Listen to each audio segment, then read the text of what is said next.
স্বস্তি নিয়ে round of 32-তে নিজেদের জায়গা নিশ্চিত করেছে 6 গ্রুপের 12 দেশ। বড় কোনো অঘটন ছাড়াই শেষ হয়েছে চলমান বিশ্বকাপে 6 গ্রুপের ম্যাচ।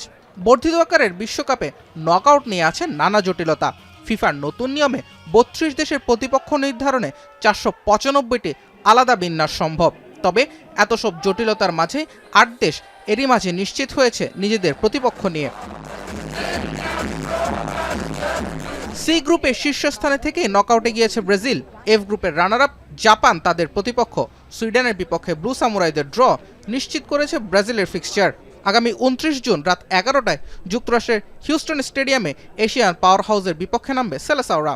2019 সালের পর থেকে কোচ হাজিমে মোরিয়াসুর নেতৃত্বে ইউরোপিয়ান যে কোনো দেশের বিপক্ষেই অজেয় জাপান। 2025 সালে ব্রাজিলকে তারা হারিয়েছিল 3-2 গোলে। জমজমাট এক ম্যাচের অপেক্ষা তাই করতেই পারেন সমর্থকরা। আমি ভরসা রাখি হিরন স্মার্ট ওয়াটার পিউরিফায়ারে।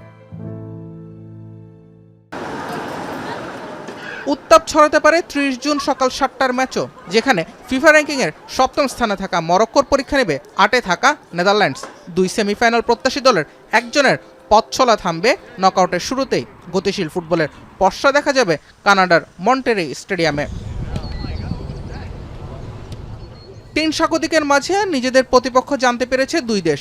যুক্তরাষ্ট্র খেলবে বসনিয়া হার্জেগোভিনার বিপক্ষে, অন্যদিকে কানাডা খেলবে 2010 সালের স্বাগতিক দক্ষিণ আফ্রিকার বিপক্ষে।